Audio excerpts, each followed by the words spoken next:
Non, mais vraiment, on se fout de ma gueule. Tu portes ces fringues là? Tu crois que je les ai achetées? C'est super vexant. Bonjour à tous, et aujourd'hui, donc, critique de Peacemaker saison 2, et oui, après être revenu sur l'infâme Tronares, hein, bon, bah, on est revenu sur Peacemaker. Ah, c'est pas une journée qualitative, effectivement. Bah, j'ai jamais dit que ça allait l'être, hein.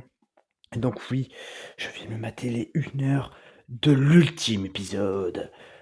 Donc voilà, enfin bon, c'est complètement nul, mais vraiment, quoi, c'est de la merde. Bon, après, c'est du James Gunn, il fallait pas s'étonner à quelque chose de correct. Et bon, alors, déjà, juste, j'en ai marre des gens qui, alors, quand ils faisaient les Gardiens Galaxy 2 et 3, que tu voyais que le mec, il avait un ego démesuré, ou encore The Suicide Squad, ou la saison 1 de Peacemaker. Ah non, James Gunn, il est super cool. Et là, qui fait Superman et Peacemaker saison 2, ah, c'est un gros connard. N'importe quoi. Non, mais il a toujours été connard. C'est pas sa faute, hein. Ah bah, on est con ou on l'est pas. Enfin bon, voilà. Et donc, il nous a proposé une saison 2, mais tellement bien que ça m'a donné envie d'aller me pendre, quoi. Non, mais voilà, c'est bien. On peut remercier James Gunn, grâce à lui, on a de quoi, on a des matières à faire des flops, enfin à mettre dans les flops de fin d'année. Au cinéma avec Superman, ou en série avec Peacemaker. Merci James, hein. Et donc, alors, voilà, c'est nul, mais c'est nul à tous les niveaux, avec un teasing vers une future saison 3, mais dont elle a aucune envie. Alors bon, de quoi ça parle donc? Suite aux événements de la saison 1, bon, ouais, ils continuent leur vie, hein, donc Peacemaker essaie d'aller voir la Justice Gang, hein, pour être recruté, sauf que, bah, il les refoule, hein. Bah oui, parce que tu comprends, dans l'esprit de James Gunn, on préfère parler de gros cul. Oui, oui, hein, c'est une blague, elle a un gros cul parce qu'elle bouffe des pop-corn. Ah putain, si tous les gens qui vont au cinéma ont des gros culs, on n'est pas sorti de l'auberge, hein. Enfin bon, bref, c'est complètement débile. Et donc, après ça, il y a Rick Flag Junior, non, il y a Rick Flag qui essaie de se venger, et donc Peacemaker risque un grave danger, mais lui, vu qu'il est con, il préfère ouvrir un portail interdimensionnel, buter son double, et du coup essayer de prendre sa place. Enfin bon, bref. Et alors, ce qui est magique avec cette saison 2, c'est que tous les défauts que James Gunn, il adore pavaner et critiquer Marvel, alors que bon, Marvel, ils l'ont quand même bien recueilli, hein, voilà, et qu'ils l'ont bien payé, hein. Non, mais ça, c'est quand on a un enfoiré de première. Et du coup, alors tous les défauts qu'il leur trouve, mais il fait pareil, mais en pire, c'est quand même beau. Donc, alors on les critique pour le multiverse, bah, tiens, qu'est-ce qu'on va faire? Oh, mais tiens, du multivers.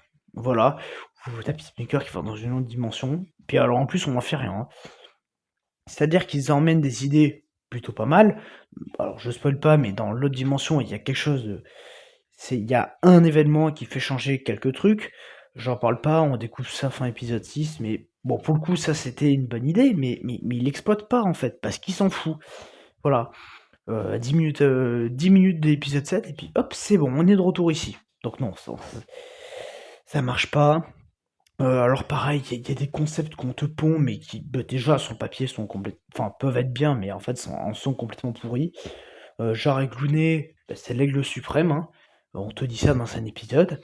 Donc t'as le chasseur d'aigle qui essaie de le buter, et sauf que bon, le chasseur d'aigle se fait buter avant, et on te montre qu'avec Looney c'est l'aigle suprême, on n'en fera rien.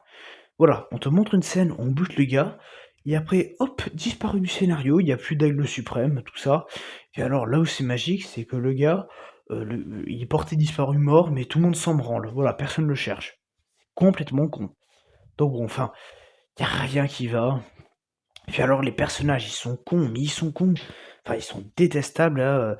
Alors Chris, il est bête comme ses pieds. Tu lui dis va pas à cet endroit, c'est dangereux. Ouais, ouais, j'y vais pas. Et puis il y va quand même. Enfin, il est vraiment con.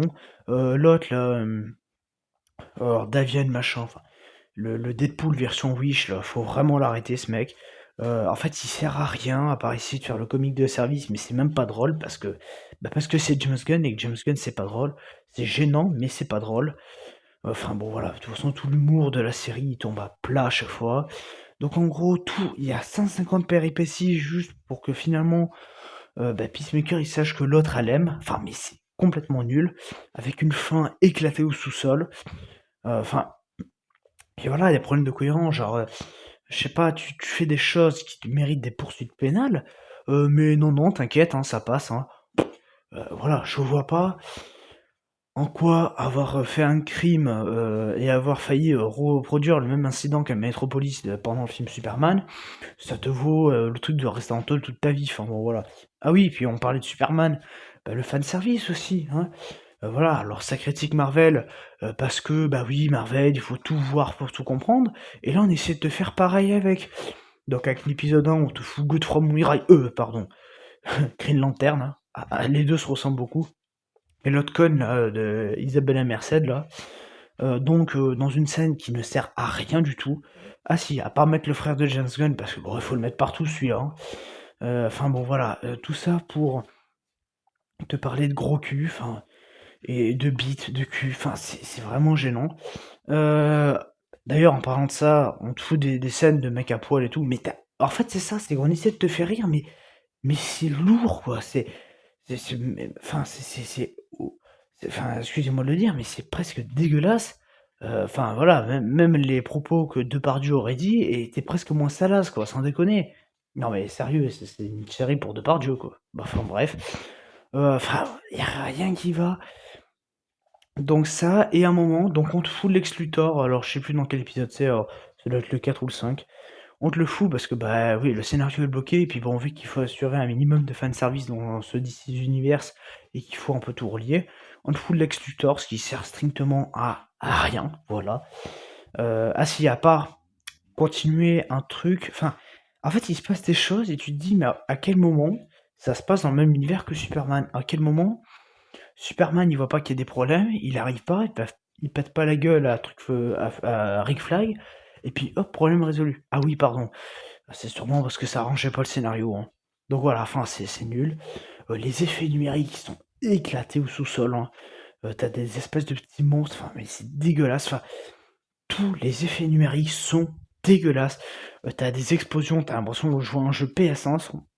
Enfin, c'est dégueulasse. Ouais, des trucs de vol. Enfin, c'est vraiment moche, mais c'est moche. C'est immonde, quoi.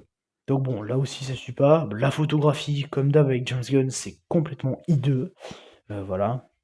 C'est trop éclairé. Là aussi t'as des plans qui sont trop éclairés, c'est moche. Alors quand c'est pas Gunn qui réalise, alors c'est moche, euh, mais là c'est à peu près bien filmé. Mais alors quand c'est lui qui réalise, t'as l'impression que c'est un amateur, quoi. La caméra fait que bouger dans tous les sens. Enfin, c'est nul, puis bon, il sait pas écrire, quoi, hein. Les personnages, ils essayent de te mettre de l'émotion. À aucun moment, tu t'attaches à eux. Mais à aucun moment, quoi. Non, mais il y a vraiment un problème. Voilà, je me suis pas attaché une seule seconde à tous ces personnages. Voilà, ils sont tous détestables, tous cons. Il y en a pas un pour rattraper l'autre. Voilà. Puis même, John Cena, en Peacemaker, il essaie d'insuffler de l'émotion à son personnage. Mais en fait, dès qu'il essaye, on lui coupe en faisant des blagues sur la tub et j'en passe parce que bon, ben, et on n'est pas ici pour de l'émotion, hein. Donc voilà, en fait, enfin, c'est nul quoi. Donc bon, voilà, pour moi, cet univers d'ici, il est déjà mort.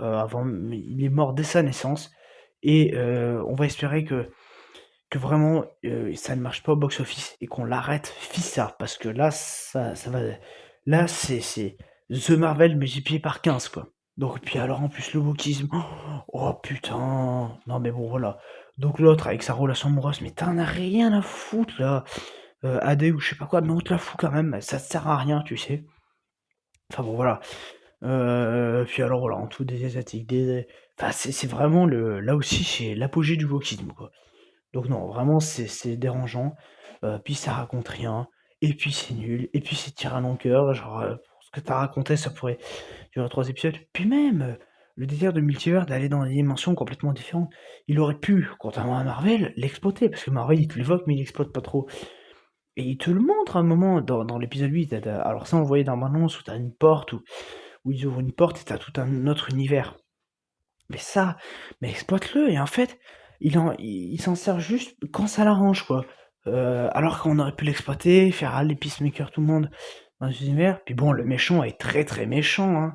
Enfin bon voilà, puis alors avec une fin ouverte, puis alors le dernier épisode, c'est interminable, quoi. T'as qu'une envie, c'est que ça s'arrête, et ça s'arrête jamais, quoi. 1 heure, mais quand je crois que c'est fini, il y en a encore, enfin c'est l'enfer, quoi. Donc bon, voilà, c'est complètement débile, le méchant est très méchant. Alors tu des gens, tu sais pas pourquoi, alors ils sont méchants, puis d'un seul coup, hop, ça y est, ils sont gentils. Non mais vraiment, tu te dis: «Qu'est-ce qui se passe, quoi?» Puis alors on trouve carrément un personnage qui était dans le film Superman dont tu avais rien à foutre, mais qu'on te recolle ici, mais tu en as toujours rien à foutre. Et puis alors tu as l'impression, waouh, bah, tous les personnages qui sont apparus dans la saison 1, on est obligé de les refoutre là. Alors, genre Economos, tu en as rien à foutre, mais on te le refout. Le gars qui bouffe des Cheetos là ou je sais pas quoi, on te le refout. Enfin, tu en as rien à foutre, mais on te le refout. Davian, pareil. En fait, tu as l'impression qu'on fait ça parce qu'il faut le faire, quoi. C'est complètement con. Donc voilà, c'est nul, l'humour marche pas. Enfin, tu des placements de produits, mais tu sens que Nintendo, ils ont fait un placement de produit, hein, quand tu lui qui fait: «Je joue à Princess Peach Showtime sur la Nintendo Switch». D'accord, vous avez un partenariat, c'est ça? Bah non, mais vraiment, c'est éclaté au sous-sol, quoi. Voilà, c'est éclaté au sol, c'est moche, c'est con, c'est lourd, la musique, enfin, ils sont pas foulés les thèmes musicaux, quoi. C'est le thème du générique en boucle. Enfin, c'est nul, quoi, c'est nul. Les développements, enfin tout est rushé quand on essaie de en fait, c'est ça, c'est que quand ils essaient de mettre l'émotion, tu dis: «Oui, allez-y, allez-y». Tu toujours, je sais pas, une blague à la con, un mec qui se fait buter, une explosion, un truc qui interrompt, la scène et c'est franchement dérangeant. Puis alors il y a des intrigues, on va pas au bout, on te les laisse en suspens pour une potentielle saison 3, mais qui j'espère ne verra jamais le jour. Enfin non, vraiment, là où la saison 1 était nulle, mais j'avais vu enfin c'était mauvais, mais il y avait pire. Là, c'est mauvais, mais mauvais, hein. Là, c'est mauvais, mauvais. Donc bon, voilà, on peut encore remercier James Gunn, hein, de remplir les flops de fin d'année, avec de tels produits. Ah et puis, ah oui, alors j'ai pas encore parlé des costumes, mais alors là, c'est le principal défaut de Gunn, c'est que ces costumes, ils font trop too much, quoi. Quand tu vois The Suicide Squad, Superman et Gardiens de la Galaxie, c'est des costumes que tu l'impression qu'il y a peine de les acheter à Toys R Us, quoi. Donc non, voilà, vraiment ça marche pas, c'est nul, c'est débile, enfin c'est voilà, c'est il y a rien qui va dans cette série, donc voilà comment faire de la merde et comment encore plus foutre ton univers dans le caca. Parce que cet univers d'Isis, je vous rappelle, cette saison 2 de Peacemaker était censée donner un peu l'ordre, hein, ben en fait ça a plus foutu le bordel qu'autre chose. Parce que donc, bon, le film Superman, il en fait partie. Mais du coup, Peacemaker saison 2 fait partie du nouvel univers. Mais vu qu'il en fait partie, ça veut dire que la saison 1 en fait aussi partie. Et donc, par extraction, The Suicide Squad. Sauf que vu The Suicide Squad, bah, il dépend un peu de Suicide Squad, du coup, Suicide Squad en fait aussi partie. Donc en fait, pour le moment, il y a que des trucs de merde dans cet univers, il y a rien qui est bon. Là où j'aurais pu juste amuser à au moins relier Aquaman et Wonder Woman 1, qui avait beaucoup marché à l'époque, ben non, non, ils l'ont même pas relié. Donc en fait, il faut pas s'étonner que c'est de la merde. Donc voilà, dans cet univers, il y a quoi? Alors Superman de merde, Peacemaker de merde, Suicide Squad de merde, enfin les deux Suicide Squad qui sont tous les deux affreux, voilà. Ah oui, Creature Commando qui était, bon, qui essayait quelque chose, mais qui là aussi préférait te foutre des blagues pas drôles et des développements de personnages rushés par-dessus la jambe pour essayer de te faire avoir un minimum d'émotion. Donc voilà, c'est nul. Voilà, c'est nul. Donc cet univers, alors je sais pas les prochaines séries qu'il y a. Je crois qu'il y a une série l'année prochaine, mais je sais pas encore. Il y avait Green Lantern qui était en préparation. Bon voilà, qui a envie de voir une série sur Godfrey le Montmirail, sans déconner, et sa coupe de merde là. Bref, mais en tout cas, voilà, ce qui est sûr, c'est que on va avoir Supergirl fin juin. Voilà. Ah ben, quelle hâte, hein. Surtout qu'elle arrive dans Superman pour dire salut ma couille, hein. Non, puis on aura aussi Clayface, hein, au cas où que t'en as encore rien à foutre. Donc bon, voilà. De toute façon, bon là, le mois prochain, non. Parce que le mois prochain, il y a autre chose. Mais en décembre, je ferai un aflop consacré à Superman. Parce que là, il faut vraiment qu'on l'extermine, celui-là. Voilà. Non mais de toute façon, James Gunn, ce qui est bien, c'est que j'ai juste à prendre sa filmographie, puis bon, t'enlèves les Gardiens Galaxiens qui étaient sympas sans plus, et puis après c'est bon. Et oui, et pourquoi d'ailleurs les Gardiens de la Galaxiens sont sympas? Parce que je l'ai revu le film. En fait, c'est sympa parce que c'est pas vraiment lui qui était derrière les commandes, c'est-à-dire que c'était lui, mais ce qu'il y a, c'est qu'il était chapeauté par Disney. Et c'est après, quand Disney ont dit oui, c'est bon, on te laisse tranquille, fais ce que tu veux, que c'est devenu de la merde. Mais c'est parce que, en fait, c'est triste à dire, mais c'est grâce au producteur qu'on a eu un film potable, quoi. Donc voilà, c'est nul. Donc ne visionnez pas Peacemaker saison 2. En tout cas, abonnez-vous, laissez un like et dites en commentaire ce que vous avez pensé de cette immonde saison 2, hein. Voilà, parce que c'est quand même vraiment de la merde. Et du coup, bon, bah, nous on se retrouve très prochainement, alors pour je ne sais encore quoi, parce que bon, la semaine prochaine, il y a tellement de trucs que on va en avoir des matières à faire. Donc voilà, en tout cas, on peut dire que le mois d'août, à part mercredi saison 2 et Age of Wakanda qui était passable, c'était pas terrible, hein, entre Peacemaker et Alien, quoi. Donc en tout cas, moi je vous dis à très bientôt. Allez, ciao!